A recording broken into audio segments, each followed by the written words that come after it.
주님만이 여러분들의 구원이시고 여러분들의 전부이시고 여러분들의 모든 것들이 되어주시기를 주님의 이름으로 간절히 축원을 드립니다. 오늘은 우리가 데살로니가전서 1장 4절로 10절의 말씀을 통해서 하나님 복음과 핵심의 우리가 첫 번째 시간으로 하나님께로 돌아서다라는 말씀을 우리가 함께 나누기를 원합니다. 우리가 4절부터 10절까지 함께 읽었는데요, 4절에서 바울은 먼저 결론을 딱 이렇게 내려요. 하나님께서 여러분들을 택하신 것이 확실합니다, 이렇게 결론을 냅니다. 그리고 5절부터 10절에서 왜 그렇게 확신하는지에 대해서 차례대로 설명을 하고 있어요. 오늘은 우리가 지난 시간에 이어서 오늘 이 본문의 말씀을 좀 더 깊이 있게 살펴보기를 원하는데요, 사도 바울은 데살로니가에서 한 6개월 정도 사역했음에도 불구하고 데살로니가 교회가요 매우 건강하고 아름답게 잘 세워가는 그러한 모습을 보고 감격해 합니다. 그러면서 말한 거예요. 하나님께서 여러분들을 택하신 것이 확실합니다. 바울은 데살로니가에서 무엇을 보았기에 이 하나님께서 이 여러분들을 택하신 것이 확실합니다라고 이야기를 했을까요? 오늘 본문 5절로 8절은 그 이유를 5단계로 설명을 합니다.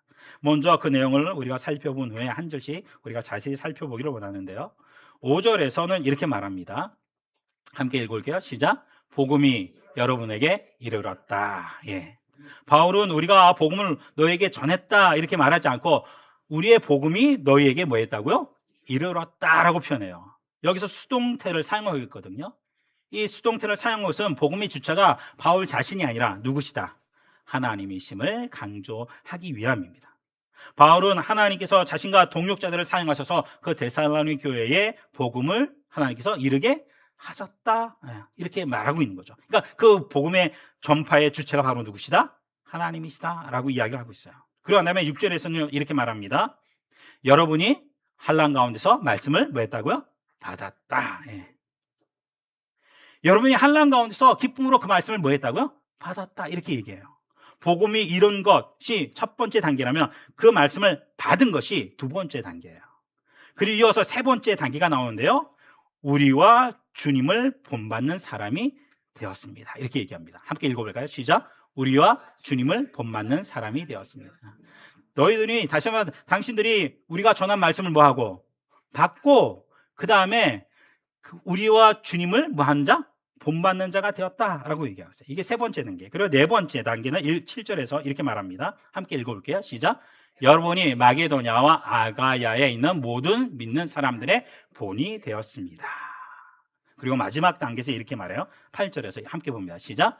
하나님을 향한 여러분들의 믿음이 마게도냐와 아가야뿐 아니라 모든 곳에 알려졌습니다. 이렇게 말하고 있어요.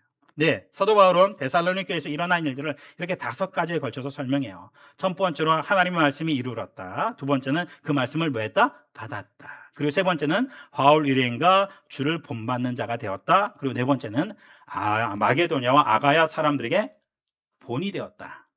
그리고 다섯 번째, 모든 곳의 모든 사람들에게 너희들의 믿음이 뭐해졌다? 알려졌다. 이렇게 말하고 있어요. 이것을 좀 이렇게 표현하면 이렇게 도표로 데살로니가에 나타난 5가지 현상, 단계 이렇게 표현하면 먼저 말씀을 뭐예요? 그들이 듣고 말씀을 듣고 그 다음에 말씀을 뭐 했어요?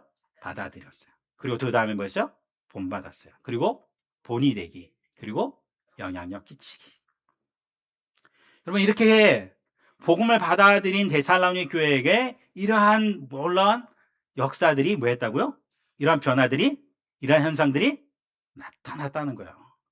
여러분, 사실 사도 바울이 데살로니가 교회에 가서 자기가 사역한 것은 몇 개월밖에 안 된다고요? 제가 이렇게 하고 있잖아요. 몇 개월이요? 많이 해봐도 6개월이야.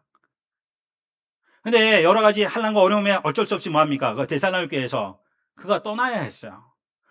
자, 쉽게 말하면 이 데살로니가 교회는 목회자도 없는 거예요. 변변한 목회자도. 그럼에도 불구하고 그들은요, 그 말씀을 잘 받아서 먼저 바울과 그 일행들의 믿음의 본을 그들이 잘 받고 또한 자신들이 그 믿음의 본이 되어져서 결국 그 영향력을 그 주변 모든 지역에 뭐 했다는 거예요?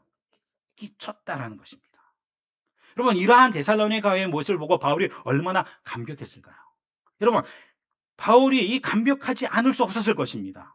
왜 바울이 이렇게 감격했는지 우리는 이해가 되지 않을까요? 이것을 보면 우리 이해가 될 거예요. 충분히.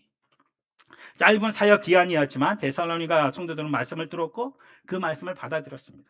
그리고 바울 일행과 주님을 본받는 사람이 되었고 다른 사람들의 본이 되었으며 마침내 세상에 영향을 끼치는 공동체로 그들이 성장해 자라났다는 거예요. 여러분 너무 놀랍지 않습니까? 복음이 전해지고 삶이 변화되고 그 변화된 삶이 또 다른 사람을 변화시키고 마침내 세상에 영향을 끼쳤다는 거예요. 여러분 이것은 단지 데살로니가 교회에만 일어나는 특별한 일이 아닙니다. 사실 복음이 전해지고 그 복음을 온전히 받아들여지는 곳이라면 어디에서나 마땅히 일어나는 결과라고 말할 수가 있어요. 근데 안타까운 것은 이러한 데살로니가의 현상을 오늘의 한국교회에서는 좀좀 찾아보기 어렵다는 사실이죠. 물론 오늘도 사람들은 복음을 듣습니다. 심지어 말씀을 잘 받습니다. 그런데 거기까지라는 거예요. 거기까지 일어나요. 하지만 말씀을 받은 데서 세 번째 단계로 이어지지 못하는 모습들을 우리는 너무 봅니다. 다시 말하면 주님을 본받는 삶이 일어나지 않습니다. 교회는 다닙니다. 복음은 듣습니다. 복음을 믿는다고 우리는 뭐 합니까? 고백은 합니다. 하지만 그 복음에 걸맞는 삶, 곧 주님을 본받는 삶이 우리 모습에서 찾아보기가 쉽지 않다는 거죠. 그러한 사람들을 또한 보기가. 옆에 분들 보실까요? 어떠세요? 여러분 우리가 주님을 정말로 본받는 데까지 이르는 믿음, 장성한 믿음과 반대 우리가 서가기를 주님의 이름으로 앉아주실 드립니다. 근데 안타까운 것은 주님을 본받는 어떤 그런 삶의 모습이 없다는 거죠. 그러다 보니까 자연히 그 삶을 본받는 사람도 생길 수 없는 거예요. 그러잖아요. 딱 듣고 배우고 보고 배운다. 듣고 배우는 거 있지만 더 중요한 건 뭐 하라고요? 보고 배우는 거예요. 앞서간 이들을 통해서 보고 배우는 거거든요. 옆에 보면 앞서가신 분, 앞서가고 있는 분입니다. 옆에 한번 인사 시작. 앞서가고 있는 분. 여러분, 근데 이렇게 하죠. 그래서 당신을 보고 뒤에 오는 사람들이 배웁니다. 당신의 모습을 보고 배웁니다. 이렇게 해볼까? 시작. 당신의 모습을 보고 배웁니다. 그렇다면 나는 정말로 나를 본받는 자가 되라고 난 말할 수 있을 정도로 난 주님을 본받는 자인가? 여러분 그렇다면요. 오늘 또 다른 하나님의 사람들이 세워질 것이고 그런 사람들의 공동체가 세워지면 세상에 정말 영향력 있는 모습들을 드러내게 되어줄 줄로 믿습니다. 안타까워서 오늘날 이것이 한국교회에 많이 사라졌다는 것입니다. 본을 보이고 또 본이 되게 하는 데살로니가 교회가 되게 했던 데살로니가에 나타난 그 현상의 그 핵심 고리가 뭐냐면 이겁니다. 따로 본을 보이고 본받게 하는 것. 할렐루야. 제가 무슨 말 하려고 하는지 다 아시죠 이제. 근데 이 중요한 부분을 상실한 교회는 세상에 아무런 영향을 끼치지 못합니다. 그러다 보니까 교회 밖의 사람들에게 오늘의 한국 교회는 유명무실한 존재가 되었어요. 자기들끼리만의 리그가 되어진 모습들로. 교회에 이러한 어떤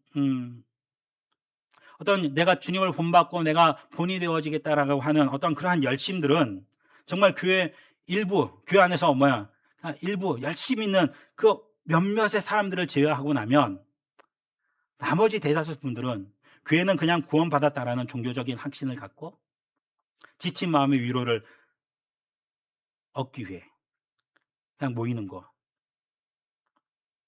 그 이상의 공동체가 되지 못하는 모습들을 오늘 한국교회는 가지고 있다는 거죠.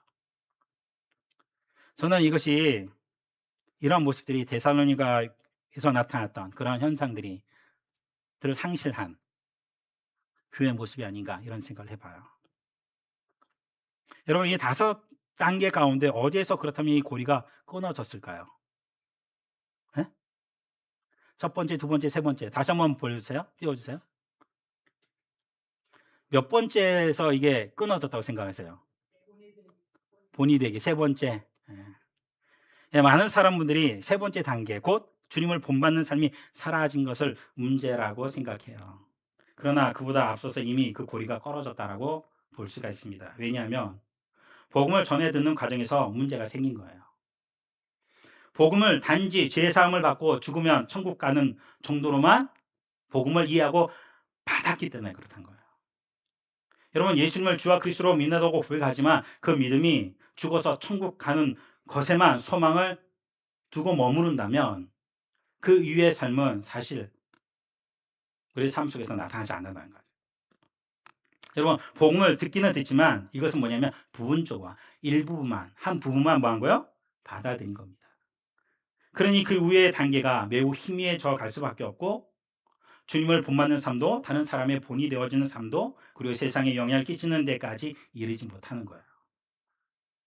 오늘날 이 모습, 이 데살로니가 교회의 모습을 보면서 오늘날 우리의 모습을 한번 대제해 보면 너무도 큰 갭이 있는 것 같습니다. 이 사이에는. 여러분, 그렇다면 복음이 무엇일까요? 하나님의 복음이 무엇입니까? 하나님의 심판을 피할 수 없었던 죄인인 오늘 우리가 예수 그리스도의 대속적인 죽음으로 하나님과 화해하게 되었을 뿐만 아니라 그 예수님이 이 땅에 오심으로 이미 임한 그 하나님 나라를 내가 뭐 하는 거? 받아들이고 이 세상을 사는 동안에 하나님 나라를 뭐 하는 거요? 드러내고 나타내는 삶을, 그리고 이미 시작된 그 하나님 나라의 삶을 내가 뭐 하는 거? 살아내는 거죠. 그렇게 살다가 죽음이 찾아오면 그토록 소망하던 그 하나님 나라를 실제로 누리게 될 것을 소망하며 살아가는 것이 오늘 우리가 복음을 받아들인 자의 삶의 모습인 줄로 믿습니다. 여러분, 데살로니가 성도들은요 바로 이러한 복음을 온전히 받아들였어요. 그들은 데살로니가에 살지만 이미 하나님 나라에 속한 하나님 나라의 백성으로서 그들은 삶을 살았습니다. 하나님을 아버지라 부르고 예수님을 주님이라고 고백하면서 하나님 나라의 백성이라는 분명한 자기 정체성과 소속감을 가지고 그는 뭐 했어요? 그들은 살아갔습니다.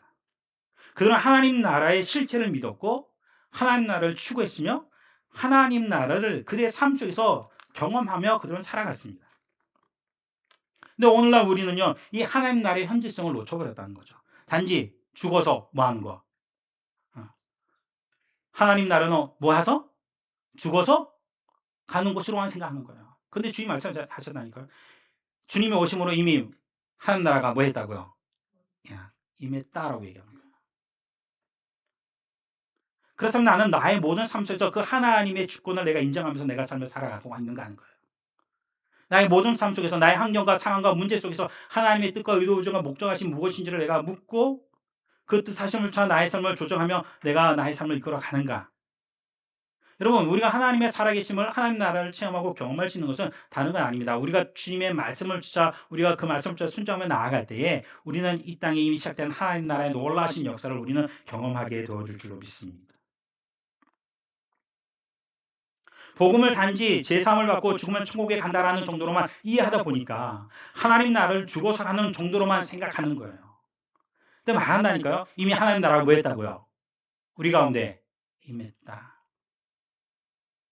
그러면 하나님의 주권과 다스림 가운데 우리가 거하여 살아가는 우리는, 그러면 오늘날 우리는 어떠한 삶을 내가 살아가야 할 것인가를 우리는 생각하게 되어지는 거예요. 만약에 이러한 개념이 없다면 늘 내가 원하는, 내가 바라는 대로 살아가는 거죠. 하나님의 뜻보다는. 근데 하나님의 다스림 가운데 내가 뭐 하고 있어요? 있어요. 하나님의 주권 가운데, 하나님이 실제로 하나님의 나라의 권속 가운데 내가 들어갔다라고 내가 분명히 알고, 그 하나님이 이 세상 가운데 역사하고 계심을 내가 분명히 알고 내가 믿는다면, 여러분, 우리는 그 하나님의 주권을 인정하는 자로서 내가 오늘 이 삶을 내가 어떻게 살아가야 할지를 우리는 생각하게 되어지고, 또 하나님 앞에, 또한 주의 말씀 앞에서 우리가 그것을 알아가기를 소망하는 자가 되어지게 될 줄로 믿습니다. 우리가 그런 삶을 살아갈 때 우리는 그리스도로 완전히 온전한 하나님의 백성으로 모여야 될 것이고 변화되어질 것이고, 우리의 그런 모습을 보고 본받는 자들이 생기게 되어질 줄로 믿습니다. 그리고 단지 내가 잘 먹고 잘 살기 위한 것이 아니라 이 세상을 향한 하나님의 구원의 역사하심에, 그렇다면 내가 어떠한 삶을 살아가야 할 것인가. 내가 이 직장을 내가 통해서 내가 단지 먹고 사는 것이 아니라 이 직장을 통한, 나를 허락하신 이 업을 통해 하나님께서 무엇을 이루시기를 원하십니까? 그 의미와 삶의 의미와 목적을 내가 발견하고 그러한 삶을 우리가 살아갈 때에, 여러분, 이 세상에 선한 영향력을 끼친 자의 삶을 우리가 살아갈 수 있게 도와줄 줄로 믿습니다. 근데 우리가 복음을요 단지 죽어서 천국 가는 정도로만 생각하면 그러한 거는 별로 생각이 없죠. 나를 부르신 하나님의 의도, 어쩌면 목적이 좀 그런 관심이 없죠. 그냥 이 땅에서 잘 먹고 잘 사다가 어디 가면 되니까. 천국 가면 된다고 생각하니까. 그러니까 내가 본이 되려고 하지도 않아요. 그러다 보니까 본받을 사람도 있어 없어요? 없는 거죠. 그러니까 세상에 아무런 영향도 못 끼쳐. 여러분, 예수 그리스도의 대속적인 죽음으로 내가 구원을 얻었다라는 확신은 참으로 귀한 것입니다. 그러나 하나님 나라를 죽어서 가는 그 정도로만 생각한다면 복음을 완전히 받아들였다고 말하기는 어렵습니다. 죽어서 천국 가는 신앙으로만 머물게 되면 이 땅에서 내가 어떻게 하나님 나라 백성답게 살아갈 것인가에 대해서는 그렇게 중요하지 않거든요. 이미 뭐 하는 거니까? 어? 어디 가니까? 내가 어떻게 살든 어디 갈 거야? 천국 갈 생각하니까. 내가 좀 잘못해도 뭐만 하면 돼? 근데 회개가 그런 게 아니라니까요. 회개는요, 따라서 뿌리가 옮겨지는 거예요. 사람들이 회개를요, 그냥 나무에서 맺힌 꽃이나 열매, 그것을 따는, 그거 없애는 것만 그걸 회개라고 생각해. 그게 아니에요. 회개는요, 온전히 하나님께로 뭐 하는 거? 돌아서는 거야. 그 중심이 하나님 중심으로, 자기 중심에서 누구 중심으로? 완전히 바뀐 거예요. 이건 삶의 변혁이에요.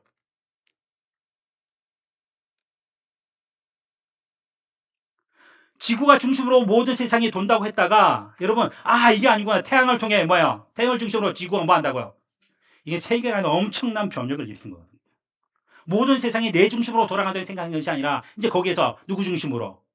여러분 그렇다면요. 우리는 나의 모든 삶 속에서 그 하나님에서 구하는 자가 되어줘야 할 줄로 믿습니다.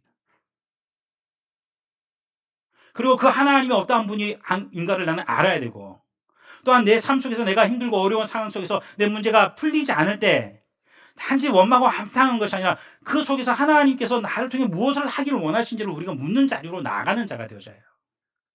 그러지 않으면 우리는 낙심, 낭망, 절망할 수밖에 없죠. 그게 계속되어다 보면 하나님과 관계가 어그로 깨어지는, 다시 말해 하나님에 대하여 불신이 생기게 되죠.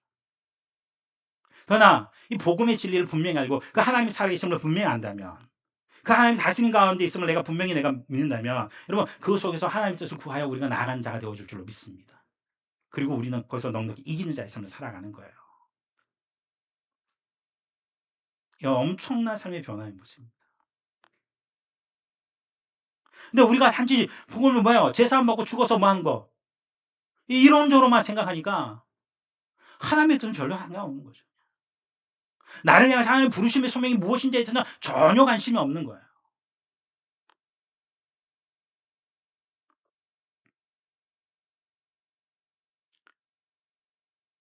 그러니까 누군가의 본이 되고 또한 본이 되어지는 그들과 같이 주님을 섬기며 살아가고자 하는 그 열정도 없는 거죠. 그러면서 하나님 나라 백성답게 살아가고자 하는 그 열심은 유별난 사람들, 그들의 전유물이라고만 생각하는 거예요. 몇몇에. 여러분, 하지만 이미 시작된 하나님 나라를 살아내는 사람들은 앞서 그러한 삶을 살아가는 사람들의 선배를 찾게 되어져 있습니다. 그들을 본받으려는 이유는 그들이 주님을 본받으려고 애쓰기 때문이기도 하고, 또 그리고 앞서간 이들은 자신들처럼 살아가려고 하는 이들에게 기꺼이 본이 되려고 하거든요. 하지만 불행한 것은 신앙은 좋은데 성격이 좋지 않을 수 있어요. 교회는 사람 보고 다니는 게 아니라 하나님 보고 다니는 거예요. 와 같은 말이 진리인 양 오늘 한국교회 해제된다는 거죠. 사정이 이러하다 보니까 교회는 크게 저어놓는데 수십억씩 수백억씩 예산을 쓰고 수많은 사람들을 불러 모으면서 그러함에도 불구하고 세상에는 아무런 영향력을 끼치지 못하는 것을 봅니다. 여러분 반면에 데살로니가 교회는요 아주 어린 교회였지만 바울과 그 동역자들이 전한 선명한 복음을 가감없이 받아들였기에 데살로니가의 그 현상을 경험했습니다. 앞에서 말했지만 데살로니가 교회의 상황은 녹록지 않았습니다. 그 교회를 설립한 바울은 오래 머물지 못하고 떠나갔어요. 덩그러니 자기들만 놓여있어요. 이제 막 시작한 어린 교회였습니다. 그런데 어떻게 이러한 놀라운 데살로니가 현상이 일어날 수 있었을까요? 그 비결을 바울은 바로 9절로 10절에서 설명합니다.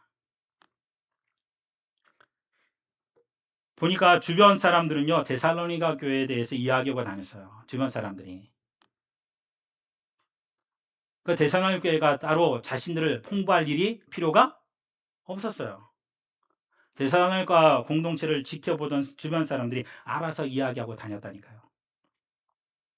그들의 증언에 따르면 데살로니가 교회는요, 진실한 복음에 근거한, 따라보다 진정한 핵심에서 출발했다. 여러분, 이러한 변화는요, 사실은요, 핵심이 뭐냐면 진정한 핵심에 있다는 거예요. 그 뿌리가 정말로 뭐 했다는 거예요? 바뀐 것을 얘기하는 거예요.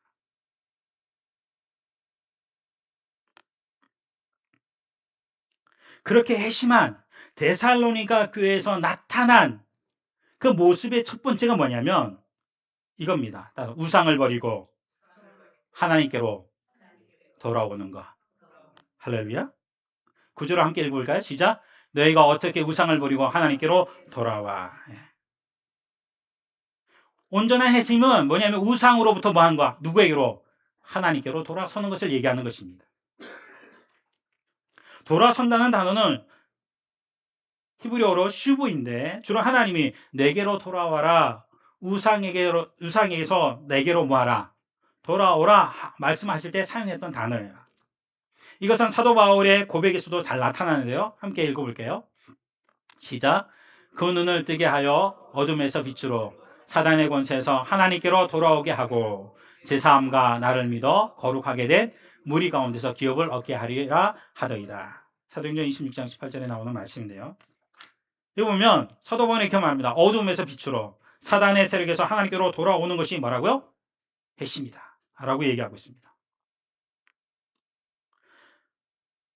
제가 여기는 쓰지 않지만 베드로 사도도 그와 비슷한 얘기를 했어요. 베드로전서 2장 25절을 보면 너희가 전에는 양과 같이 길을 잃었더니 이제는 너희 영혼의 목자와 감독 대신 이에게 돌아왔느니라. 여러분, 핵심의 첫 번째 단계는 우상을 버리고 따라 하나님께로 돌아서는 것입니다. 여러분들은 돌아서셨습니까? 하나님께로 돌아서셨습니까? 이게 핵심의 첫 번째 모습입니다. 다시 말하면 그렇다면 우리는 무엇으로부터 돌아선 것이라고요? 우상입니다. 지난 시간에도 말씀드렸지만 옛날의 우상은 눈에 보였어요. 주로 사람의 손으로 뭐합니까? 만든 형상이죠. 그러나 오늘날의 우상은 우리의 문화 속에 너무도 정교하게 스며들어서 쉽게 눈에 띄지 않는다는 사실입니다. 우리의 우상이 무엇이라고 말씀드렸습니까? 여러분, 우상은요, 우리의 삶에 의미를 주는 것이에요.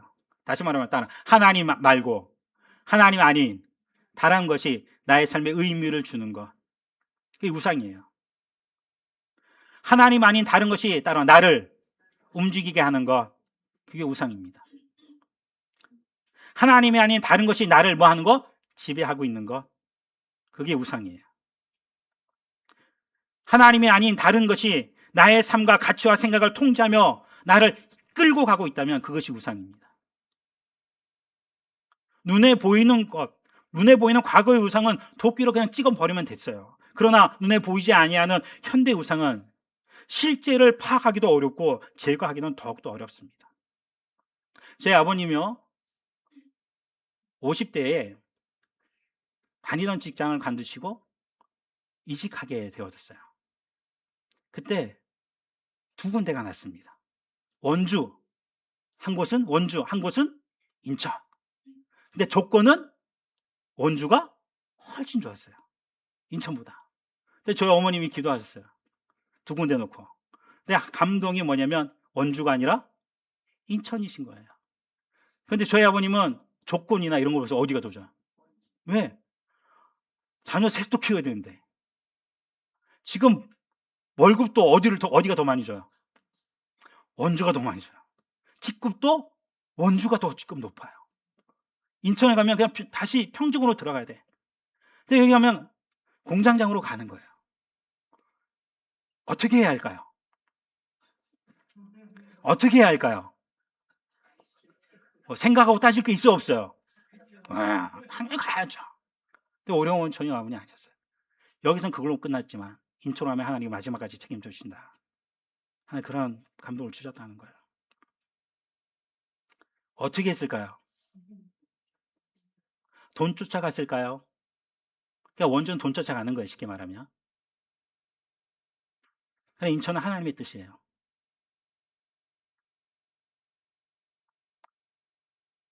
회심한다는 게 무엇인지 아십니까? 무엇이 나를 이끌고 가냐? 우상이 뭔지 아십니까? 뭐가 나를 이끌어 가냐는 거예요. 여러분, 하나님의 살아계심을 믿으십니까? 그 하나님의 연대 삶 가운데 개입하고 간섭하심을 믿으십니까? 예, 내가 당장 보기에는 이것이 더 좋은 것 같아요. 소돔과 고모라 쌍이 훨씬 뭐한 것 같아요? 좋은 것 같아. 그게 젖과 꿀이 흐르는 땅인 것 같아. 하나님이 축복한 땅인 것 같아. 사람들은 다 그렇게 움직이죠. 그러나 정말로 하나님의 주권지심을 믿는 자, 온전히 회심한 자, 하나님 중심의 삶을 살아가는 자는요, 그러한 것이 나를 살게 하는 것이 아니라 따라 하나님이 나를 살게 하심을 믿고 고백하는 거예요. 그 삶으로 이끌음 받는 거예요.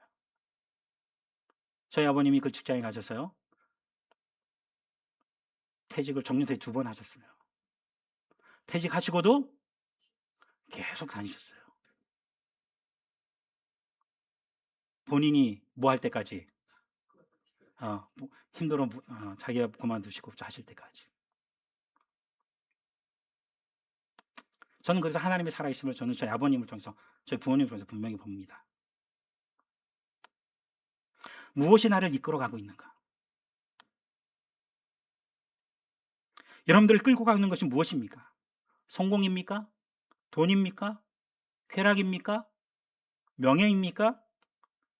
사람들에게 인정받는 인정욕구입니까? 권력입니까?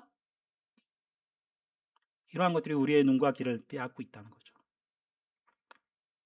우상은 우리에게 생명을 준다고 이야기하지만 사실 생명을 주지 못합니다. 잠깐의 즐거움을 줄지언정 진정한 행복도 주지 못합니다. 지난 시간에 잠깐 말했지만 여러분, 진정한 행복은요, 가만히 보니까요, 따로 관계인 것 같아요. 할렐루야. 아무리 의리한 대골 같은 집에 있다 할지라도 여러분, 그 안에 살고 있는 부부의 관계가 어그로 깨어졌어. 보기만 하면 막, 아니, 엄청난 좋은 집이라니까요. 산의 진미 매일 먹을 수 있어요. 근데 그게 행복합니까?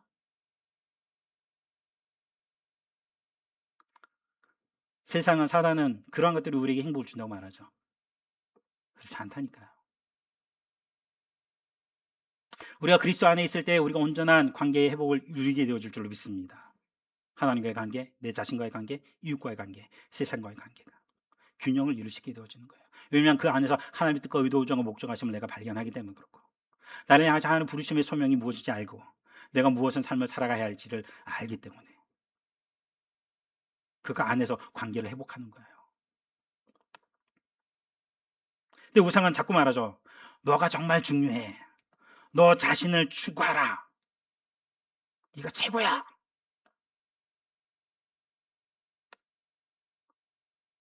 누가 너를 책임져 주겠어? 너 스스로 너가 책임져야 돼. 이와 같은 온갖 가면이슬로 하나님께로 돌아서는 우리의 발걸음을 멈춰서게 합니다. 과연 이러한 우상에서 우리는 벗어날 수 있을까요? 그렇다면 오늘날 핵심이 어려운 이유 중에 하나가 여기에 있습니다. 사단의 전략은 2000년 동안 더욱 교묘해지고 고도화되었어요. 과거에는 눈에 보이는 우상으로 사람을 통제했다면 이제는 인간의 욕망을 부추겨서 하나님께로 돌아서지 못하게 합니다. 진리에 대한 추구보다는 자신의 욕망에 집중하게 만들고 하나님보다 자기 자신에게 더 몰두하게 만들어요. 근데 우리가 뿌리치지 못한 이 우상은 뭔가 거대한 것인가? 실상은 가만히 보면 매우 작고 일상적인 것들이 이게 더 거부하기 어려운 거죠. 예를 들어서 요즘 월드컵 한참이잖아요. 우리나라 삼성이 족이 떨어져가지고 별로 관심이 없어요. 나. 근데 축구 대표 국가 경기가 딱 돼요. 열려. 근데 그게 예배 시간하고 뭐야? 겹쳐. 그럴 때 축구를 정말 좋아하고 사모하는 또 사랑하는 성도들 중 가운데는 예배 대신 축구 시청 얼마입니까? 신청합니다. 아니 뭐 이거 하루 정도면 어때 뭐. 물론 그 경기는 그 시간에만 볼 수 있습니다. 그러나 그날의 예배도 그 시간에만 들을 수 있습니다. 우상은 이렇게 아주 사소한 것에서부터 우리의 마음을 조금씩 빼앗습니다. 그리고 결국 하나님께로 돌아서지 못하게 만듭니다. 마치 개구리를 양동이통에 집어넣고 밑에서 뭐예요? 불을 조금씩 떼는 거죠. 처음에는 이 개구리가 자기 죽는 줄도 모르고 거기서 뭐합니까? 수영하고 놀아요. 근데 나도 모르게 어느 순간 뭐합니까? 익어 죽는 거죠. 우리는 이러한 부분을 진지하게 돌아봐야 할 줄로 믿습니다. 물론 우리의 핵심이 불안정한 이유는 무엇에서 돌아섰는지가 분명하지 않기 때문에 그렇습니다. 하나님께로 돌아섰다라고 말은 하는데 아직 버리지 못한 것들이 우리의 온몸에 붙어 있는 거죠. 문제는 선명하지 못한 핵심에 있는 거예요. 데살로니가 교회 현상이 우리에게서 나타나지 않는 것은. 다시 한번 묻습니다. 그러면 정말로 온전히 회심하셨습니까? 정말 주님이 여러분들이 주님이십니까? 그분이 여러분들이 왕이십니까? 하나님 나라가 이미 임했음을 여러분들이 믿습니까? 그렇다면 우리의 삶이 변화되어져야 돼요. 바뀌어야 돼요. 여러분, 하나님께로 돌아선다는 것은 무엇입니까? 결단하는 것입니다. 하나님, 더는 세상에 속한 것들이 저를 지배하지 못하도록 하겠습니다. 이제부터는 하나님만이 제 삶의 주인이 되시도록 결단합니다. 이거 의지가 담겨져 있는 거예요. 그냥 저절로 되는 게 아니라니까요. 내가 의지적으로 내가 그렇게 삶을 살아야겠다고 내가 결단하는 거예요. 여러분, 이러한 결단의 행위가 돌아섬의 핵심입니다. 왜냐하면 하나님께로 돌아섰다라고 해서 우상의 영향력에서 우리가 완전히 벗어날 수 없기 때문에. 벗어난 건 아니기 때문에. 우리는 살아있는 동안 우리를 지배하려고 온갖 노력을 다하는 우상의 영향력 안에서 우리는 완전히 벗어나기 어렵습니다. 그렇기 때문에 핵심에 대한 우리가 생각할 때 우선 우리가 집중해야 될 것은 우상의 영향력에서 완전히 벗어나는 것이 아니라 따라서 하나님께 마음을 집중하는 거예요. 할렐루야. 너희들이 지킬 것 중에 너의 마음과 생각을 지켜야 한다. 왜냐하면 거기서 너의 생명이 나기 때문이다. 여러분, 사람은 그 마음에 무엇으로 가득 차 있느냐에 따라 그것이 밖으로 뭐 하는 거예요? 나오는 거예요. 여러분, 불교에서는 마음 비워야 돼서 욕심도 비워내고 뭐도 비워내고 여러분, 근데요, 이게 비워내면 자꾸 다른 것이 뭐예요? 들어와요. 여러분도 아시나요? 뭐 아니에요. 근데요, 여러분, 주님으로 가득 차면 그러한 것들이 들어올 틈이 있을까 없을까요? 없는 거예요. 그래서 성경 말은 그리스도의 그 충만함으로 이 세상을 뭐하게 하실 거다? 충만케 하실 거다라고 말씀하신 거예요. 성령의 충만함을 뭐하라? 받으라 하시는 거예요. 주님으로 돌아선다는 것은 다르고 말하면 주님으로 충만해지는 거예요.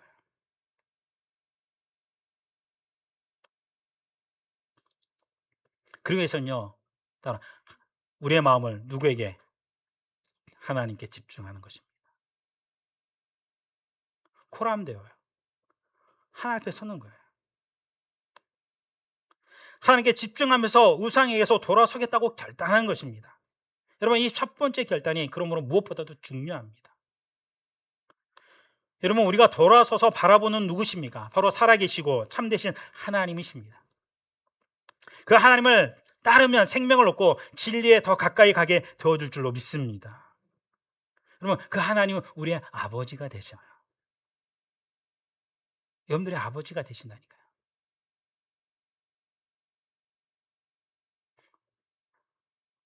저 형님이 지금 목회하고 계시지만 대학 처음 졸업하고 개인적 사업을 하셨다가 빚을 왕창 지게 됐어요. 혼자 해결해 보려고 막 했는데 감당이 안 된 거예요. 나중에 그것을 부모님이 알게 되셨어요. 누가 갚아주셨을까요? 누가? 나는 감당 못하는데요. 누구는 감당하셔요? 우리 아버지는 감당하신 줄 믿습니다. 여러분, 육신의 아버지도 그 장을 포기하지 않아요. 할 수 있는 범위 내에서 그 짐을 져주려고 해요.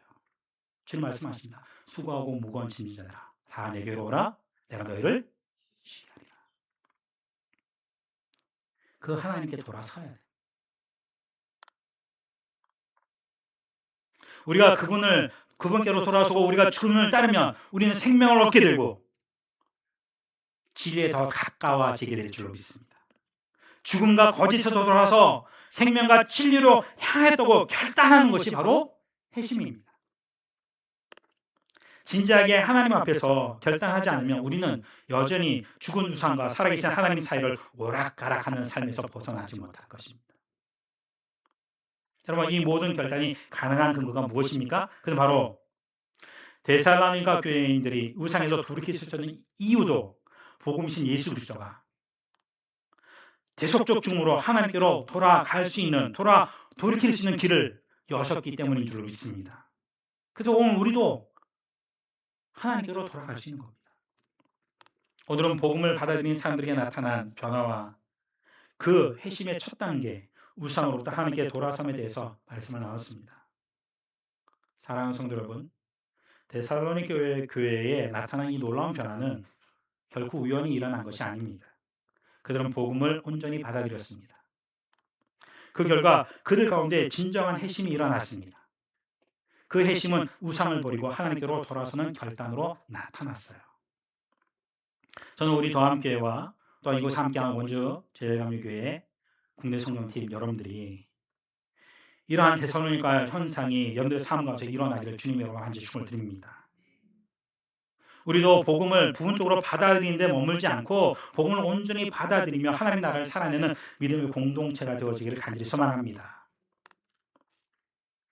네, 바울은요, 이 회심을 여기서 멈추지 않고 하나님께로 돌아선 사람은 이제 살아계시고 참되신 하나님을 뭐 한다고요? 섬기며 다시 오실 예수 그리스도를 기다리는 삶을 살아갑니다라고 이야기를 합니다. 다음 시간에는 이 두 번째, 세 번째 특징을 함께 나눠보려고 해요. 말씀을 마치면서 다시 한번 당부합니다. 복음을 온전히 받아들이십시오. 다시 한번 말합니다. 복음을 온전히 받아들이십시오. 우상을 버리고 하나님께로 돌아서십시오.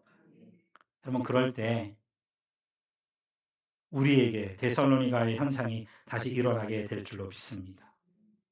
그렇게 정말로 세상에 영향을 끼치는 그러한 우리 교회 공동체로 또 우리의 삶이 되어지기를 간절히 주님의 이름으로 간절히 축원을 드립니다. 우리 모두가 이 은혜를 마음껏 누리십시다. 말씀을 기억하시면서요, 함께 우리 기도하는 시간을 갖도록 하겠습니다. 함께 기도하겠습니다. 하나님, 우리가 복음의 진리